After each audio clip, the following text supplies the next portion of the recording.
balik lagi sama gue, Kla, di Nonton Bareng Kla. Hari ini gue mau ngebahas tentang original series Netflix yang baru, judulnya In the Name of God, A Holy Betrayal. Serial dokumenter Netflix yang menguak kisah kelam dari korban kekejaman 4 ketua sekte sesat yang ada di Korea, yang mempermainkan agama demi keuntungannya sendiri, bahkan menganggap dirinya adalah Tuhan.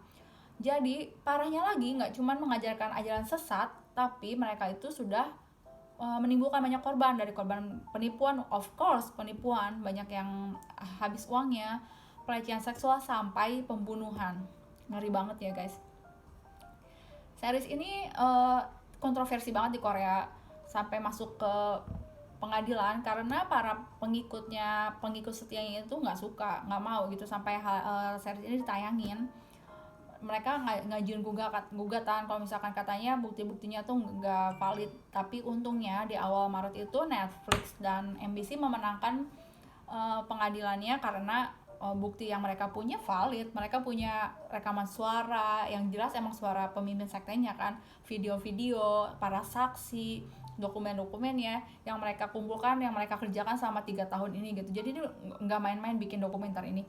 Kalau misalkan lu nonton dokumenter Netflix tuh lu pasti seneng banget sih, karena selain detail, pengemasannya bagus, bener-bener niat banget gitu bikinnya. Lu nontonnya enak banget gitu.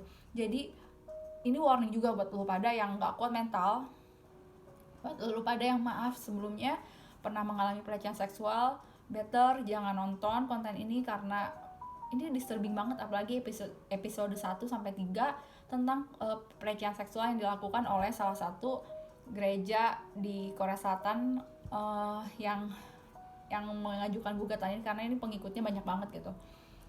Well, kenapa di Korea Selatan itu, kita bahas dulu ya, kenapa Korea Selatan itu banyak sekali sekte. Karena Korea Selatan adalah negara dengan mayoritas penduduknya yang ateis atau tidak mempunyai agama. Beda sama Indonesia yang dari kecil kita diajarin agama, yang menganut yang mengakui adanya 6 agama, yang mendasarkan negaranya pada agama, yang menjunjung tinggi agama. Bahkan dari kecil kita semua diajarin oleh orang tua kita, sekolah kita ada pelajaran agama untuk bagaimana kita menjalankan agama kita, ke gereja, ke masjid, ke vihara, bagaimana kita beribadah, bagaimana kita percaya gitu. Sedangkan di Korea Selatan itu nggak seperti itu gitu. Mereka itu fokus sama belajar dan bekerja. Makanya negaranya maju cukup pesat ya. Kita sama Korea Selatan itu merdekanya barengan, nggak jauh beda. Tapi mereka udah maju banget sekarang, teknologinya, negaranya, hidupnya gitu. Karena mereka tuh bekerja dan tapi ada negatifnya. Kebanyakan bekerja itu bikin mereka stres. Selain stres bekerja, mereka juga stres karena standar hidup di Korea Selatan itu tinggi sekali. Makanya nggak jarang kan kita dengar berita bunuh diri di Korea Selatan. Bukan karena mental mereka lemah, gue rasa karena mereka nggak ada tempat buat bersandar. Di saat kita stres, agama itu salah satu pelarian kita kan. Maksudnya selain menuntun kita jalan yang benar, di saat kita hopeless, agama itu memberikan kita harapan. Di saat kita mempunyai sesuatu, kita bersyukur pada Tuhan. Bukan, jadi apa yang kita perbuat itu bukan kita sadar gitu kalau itu tuh anugerah Tuhan juga gitu. Beda sama di Korea Selatan yang menganggap semua jerilah itu ya karena diri sendiri, makanya mereka capek sendiri gitu. Makanya di saat masa-masa stres, depresi, ini datanglah komunitas-komunitas yang disebut sekte, yang jumlahnya katanya ratusan, bahkan 44% warga Korea itu percaya sama sekte-sekte ini. Datang ke tengah masyarakat, menawarkan sesuatu yang something free yang bikin lu yang mau memeluk lu gitu. Komunitas yang mau menerima lu apa adanya, komunitas yang mau mencintai lu apa adanya, komunitas yang seakan-akan mengerti lu gitu. Jadi di sini awal mulanya, akhirnya mereka masuk ke dalam komunitas itu perlahan-lahan. Disitulah mulai cuci otak. Makanya kalau dipikir, kok mau sih, kok percaya sih, lu yakin orang kayak gitu lu sembah sebagai Tuhan? Karena awal mulanya dari situ, dari kebutuhan akan spiritual. Akhirnya ada komunitas yang datang untuk menawarkan kebutuhan kenyamanan itu, dan akhirnya mereka percaya, masuk doktrin itu, akhirnya tercucilah otaknya. Makanya pendukung loyalnya itu cukup gila sih, sampai mereka tuh yang khususnya yang JMS ini tuh nyewa firma hukum besar di Korea Selatan untuk menangin gugatan ini gitu. Yang gue mau bahas itu episode 1-3 tentang JMS atau Jesus Morning Star atau Providence. officially Christian Gospel Mission. Ini tuh gereja di Korea Selatan yang jumlah cabangnya udah ratusan, bahkan sampai ke luar negeri, di Hong Kong, Taiwan, China, sampai di Australia. Kebayang seberapa besar, kayak kalau di sini ya kita tahu lah gereja-gereja besar yang terkenal dengan pendeta-pendeta yang terkenal. Lalu suatu saat, maaf kata misal, ini misal ya, pendeta itu yang terkenal itu dituduh melakukan pelecehan seksual, pasti jemaatnya nggak rela kan, kayak nggak mungkin lah, dia orang baik kok, gue banyak diberkati sama dia segala macem. Nah, hal itu pun terjadi di JMS ini gitu. Ini pendeta bukan sembarang pendeta. Dia nggak cuman ngerasa dirinya sebagai Tuhan, dia menganggap dirinya sebagai Mesias. Mesias itu adalah penyelamat manusia. Mesias itu julukan untuk Tuhan Yesus Kristus di agama Kristen, dan dia menganggap dirinya itu reinkarnasi Tuhan Yesus. Dia membuktikan itu dengan cocok logi ulang tahunnya. Jadi dia bilang ada nubuatan berapa ribu tahun ditambah berapa ribu tahun, akhirnya benar-benar pas waktu dia lahir. Selain itu, kenapa orang percaya? Kan cuma cocok logi doang, semua orang juga bisa. Yang lahir tahun segitu bisa menjadi Tuhan juga kan, siapa saja bisa menjadi reinkarnasinya, karena dia bisa meramal gitu, gila banget. Katanya waktu itu pemilihan presiden, dia bisa tahu siapa yang menang, siapa pendapatan suara terbanyak pertama, kedua, ketiga, keempat, dan semuanya benar. Selain itu, dia bilang bentar lagi turun salju. Langsung jemaat lihat buka jendela, wah bener turun salju. Yang sakit disembuhkan. Bukankah itu semua keajaiban yang rasanya hanya bisa dibuat oleh Tuhan? Belum lagi janji-janji manisnya, kata-kata cintanya gitu. Jadi orang gimana nggak percaya dan nganggap dia tuh Tuhan gitu. Dia tuh sosok Tuhan, bahkan kalau ketemu dia tuh adalah sesuatu kehormatan. Karena gimana ya, wah kita bisa ketemu sama reinkarnasinya Tuhan loh gitu. Kita bisa bertemu sama Tuhan di dunia. Kalau waktu itu di dokumenternya itu ada khotbahnya, kalau dia bilang lu kalau misalnya mau lihat Tuhan yang nggak kelihatan, lu tinggal lihat gue aja gitu. Dia benar-benar pede banget kalau dia itu Tuhan gitu. Nah, dimulailah aksi-aksinya ini. Dia tuh jadi dia tuh masuk ke universitas di Korea Selatan. Jadi inceran dia tuh anak-anak muda, orang-orang pinter, dosen-dosen. Kenapa orang-orang pinter bisa percaya sama orang seperti ini? Padahal dia tuh lulusan SD doang, tapi kenapa orang bisa percaya sama omongan dia? Pertama yang tadi gue bilang, di saat orang lagi stres depresi dia masuk bawa dalih agama kan. Yang kedua, dia pinter banget. Dia menerjemahkan Alkitab dengan sains. Jadi kalau orang baca Alkitab kan, kitab suci itu nggak gampang kan, tebal dan banyak hal yang sebenarnya kita nggak ngerti gitu. Makanya dibutuhkan kita harus berdoa untuk bisa mengerti apa isi Alkitab gitu, isi kitab suci gitu. Dan dia bisa menerjemahkan itu ke dalam pakai gambar, sains yang bikin orang logikanya masuk. Oh iya ya gitu ya gitu. Nah, akhirnya mereka itu percaya, masuk ke tempat dia. Yang cowok ditipu uangnya, ditipu loyalnya, sampai rela jual rumah, bahkan mungkin rela bom bunuh diri gitu. Dia rela mati buat si JMS ini atau Jung Myung Suk ini, untuk pendiri JMS ini. Yang cewek sama dia diambil keperawanannya, karena dia tuh pengen diambil kesuciannya. Dia tuh pengen cewek-cewek yang tingginya di atas 170 cm, cantik-cantik, dan kebanyakan mahasiswi gitu. Gimana cara dia melakukan aksi pelecehan seksual ini? Nah, sebelumnya gue ngasih tau dulu, tau gak cita-cita dia apa? Misi dia meniduri 10.000 wanita. Aduh, speechless banget kalau misalnya denger. Jijik banget. Cakep dia? No, kalian bisa google. Jung Myung Suk itu kakek-kakek biasa gitu. Oh my god gitu. Tapi dia berhasil meniduri banyak sekali cewek yang masih muda dan cantik. Dia dengan dalih cewek-cewek itu adalah mempelai Tuhan. Gila nggak? Ya, karena dia menganggap dirinya Tuhan. Gue ceritain kronologinya, bagaimana cara dia melecehkan perempuan-perempuan itu. Salah satunya dengan pemeriksaan kesehatan. Pasalnya dia bisa menyembuhkan orang-orang sakit. Banyak orang yang sakit disembuhin sama dia. Cewek-cewek ini yang udah percaya, yang udah aktif di gerejanya, kan kalau dipanggil, wah kamu dipanggil lo sama pendeta ini, wah merasa kehormat gitu. Gue dipanggil sama Tuhan nih, masuk ke kamarnya Tuhan. Waktu masuk kamarnya, pendeta lagi tiduran nih, lagi cuma pakai kayak baju biasa gitu. Terus tiba-tiba pendetanya deketin, suruh ceweknya muter-muter lihat sampai bawah. ada yang suruh lepas stockingnya, gue mau tes kesehatan dipegang payudaranya. Pasti ya yang namanya cewek kaget kan, apalagi anak-anak muda yang belum ngerti apa-apa kayak kok dipegang gitu, tapi dia langsung bilang wah ini ada kanker loh gitu. Kita sebagai perempuan dibilang ada kanker di payudara gimana nggak takut setengah mati, takut banget. Lalu didoain, pasti kita bersyukur banget kan, walaupun deg-degan risih tapi akhirnya lebih tenang gitu. Itu gitu, belum lagi kan sebelumnya udah dicuci otak kalau dia itu Tuhan, jadi kayak terus dia bisa memperdaya dengan kata-kata kamu dipilih Tuhan loh, badan kamu tuh bagus loh gitu. Terus tiba-tiba dia mulai masuk ke daerah-daerah intim, pegang-pegang, wah ada kista nih segala macam, kamu harus kasarnya harus disetubuhi biar sembuh atau segala macam.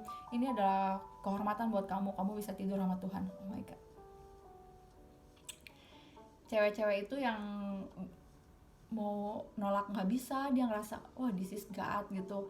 Dia mau nggak nolak, dia sebenarnya ya gimana lah ya, belum pernah, ada yang belum pernah mungkin ya, ada yang udah pernah, tapi kan dilecehkan kayak gitu enak gitu ya sebenarnya, jijik gitu. Tapi hatinya harus menerima karena diancam kalau misalkan lu bilang, nanti orang salah paham, dia bilang lu nggak boleh menikah ya, lu nggak boleh punya pacar ya, lu nggak boleh milik pria lain ya, karena kalau kayak gitu lu adalah selingkuhan, selingkuh dari Tuhan, lu sekarang milik Tuhan, lu adalah mempelai Tuhan.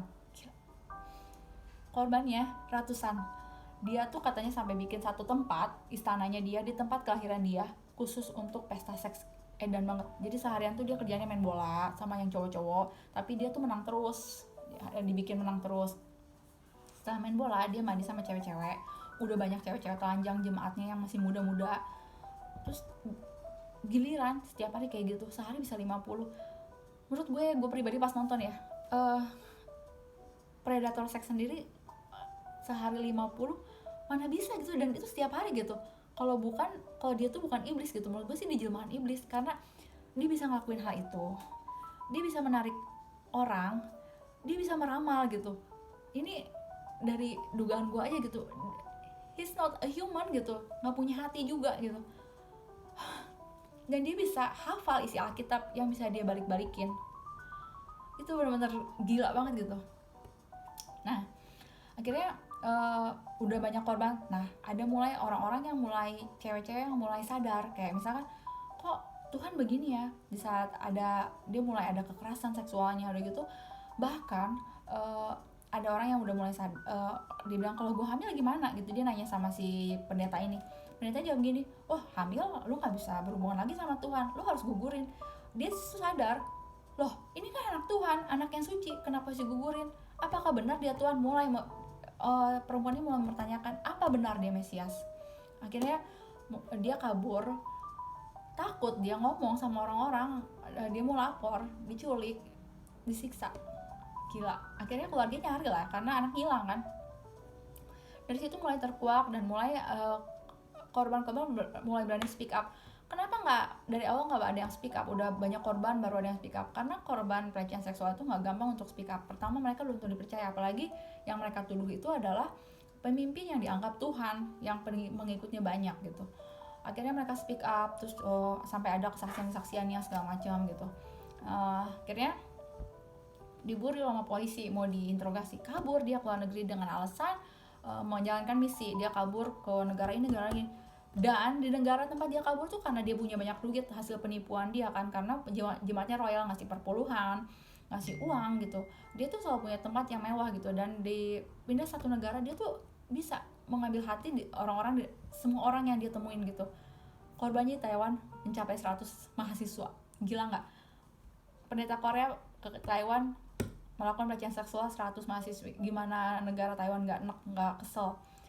Diburu lagi sama Interpol, lari ke Hong Kong. Di Hong Kong dia ngumpet.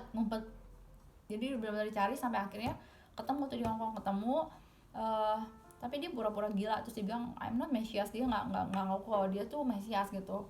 Di situ akhirnya pemerintah Korea minta supaya dibalikin ke Korea, terus menjalankan sidang. Dia sewa pengacara yang mahal of course karena dia punya banyak duit, firma hukum Korea.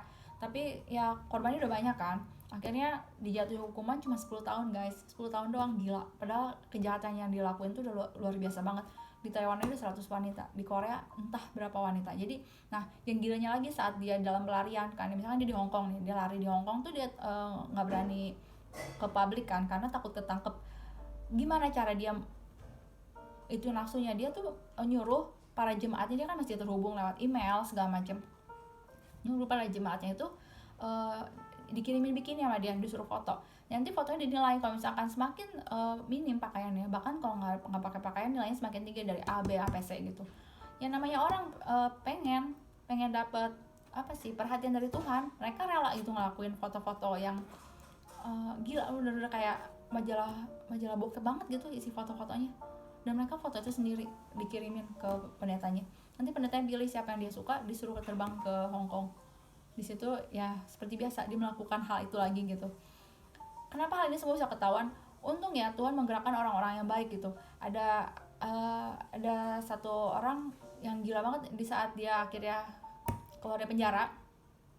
Akhirnya dia keluar dari penjara itu, dia mulai melakukan khotbah lagi, diterima lagi karena kan jemaatnya nggak percaya dia kayak gitu. Jadi benar-benar nggak percaya gitu. Bahkan orang yang ada satu komunitas namanya Exodus yang dipimpin sama satu profesor gitu, dianggap iblis karena ngejaga-jagain orang terus gitu. Nah, nyari orang terus. Dan jemaatnya itu nggak cuman kayak gitu aja, mereka tuh melakukan kekerasan juga. Nih orang-orang yang anti sama JMS ini dianiaya sama mereka. Gila lah kalau parah banget. Nah, si di Netflix ini yang diceritain tuh si Maple, dia tuh berani tampil mukanya, yang lain kan gelap, di blur, suaranya dirubah atau gimana. Dia benar-benar berani tampil mukanya karena dia tuh salah satu pelayan gereja yang aktif banget, jadi MC. Pokoknya dia benar-benar gimana lah, pelayanan yang benar-benar aktif gitu di gereja, yang cukup berpengaruh di satu gereja. Akhirnya dia jadi korban tapi akhirnya dia sadar. Yang bikin dia sadar juga salah satu korban lain juga gitu. Akhirnya dia bikin dia sadar, terus dia pengen bikin kesaksian ini supaya nggak ada lagi korban. Terus dia bikin konferensi pers udah gitu. Akhirnya dia ambil di sini buat ngungkapin semua. Hebatnya dia sempat ngerekam suara lagi pas pendetanya kayak gitu. Dia punya bukti-bukti. Jadi yang mengungkapkan ini dia, dan satu pekerja lagi, ada satu cowok yang dipekerjakan di kantor Hong Kong untuk mengurus dokumen-dokumen. Suatu saat dia nggak sengaja ngelihat foto-foto yang dikirimin sama orang-orang dari Korea. Dia kaget, kok isi fotonya kayak gini, padahal kan ini kan pendeta gitu, ini kan gereja gitu. Akhirnya dia udah ngelihat selama kerja berapa bulan, dia ngeliat something wrong gitu dengan gereja. Akhirnya sebelum dia memutuskan untuk cabut, untung dia mengamankan bukti-bukti kayak file, hard disk segala macam yang sama dia dibawa ke sama dia diamanin buat bukti gitu. Jadi semua buktinya dari situ, video-video gilanya segala macam, yang bikin ini benar-benar fakta yang valid. Dan lebih gilanya lagi, katanya ini cuma 10% loh dari fakta yang ada, 10% doang. Berarti masih ada 90% lagi yang bikin kita akan merinding dan menggila gitu. Kalau misalkan dengerin, si pendeta ini gak cuma melecehkan seksual aja, tapi melakukan kekerasan seksual gak cuma sama anak yang udah cukup umur, bahkan di bawah umur. Ada anak SD guys, anak SMP. Ini benar-benar iblis. Dan I don't know ya, dia benar-benar pengen, misi dia tuh pengen meniru 10.000 wanita. 10.000 di Taiwan dia udah 100, itu yang kehitung, belum yang gak ngaku. Di Korea entah berapa ratus, mungkin lebih dari 500 atau ribuan, belum di Taiwan. Bahkan orang bule pun ada yang jadi korbannya dia gitu. Ini benar-benar udah pelecehan seksual terbesar sepanjang masa sih menurut gue sih, yang dilakukan oleh satu orang atas dasar agama gitu. Ini bikin orang jadi muak dan bikin orang jadi semakin gak percaya sama agama kan sebenarnya. Yang sedih banget, dia bawa nama Tuhan sih. Jadi dia ngelakuin itu sambil ada ritual berdoanya segala macam untuk kepentingan dia. Dan lebih gila lagi tuh lingkaran setan kalau gue nontonnya. Jadi itu ntar si korban ini misalkan di cewek nih, awalnya dia kan bingung kok gue diginiin, tapi dia bilang ini kehendak Tuhan segala macam. Akhirnya dia nerima, sampai di tahap dari dia bergumul hal itu benar apa salah, sampai akhirnya dia yakin itu benar. Nah akhirnya jadi pelaku, dalam artian dia bawa cewek lagi buat ke tempat si JMS ini buat ngelakuin itu. Nanti dia menghibur nih cewek supaya mau nerima, don't worry lo terima ini kayak hak istimewa lu loh, bisa tidur sama Tuhan gitu. Terus muter, makanya korbannya semakin lama semakin banyak gitu. Ya untungnya sih ada korban yang mau speak up, berani speak up gitu ya. Taruhannya emang nyawa sih, karena si Maple ini katanya ada di videonya di Netflix itu benar diikutin, di stalkingin sampai mau terbang ke Korea tuh berapa kali gagal. Bahkan produser yang bikin acara ini tuh diikut-ikutin, di stalkingin sampai dia bawa senjata jaga-jaga kalau misalkan di jalan tiba-tiba ada penyerangan ke dia punya apa buat defense gitu.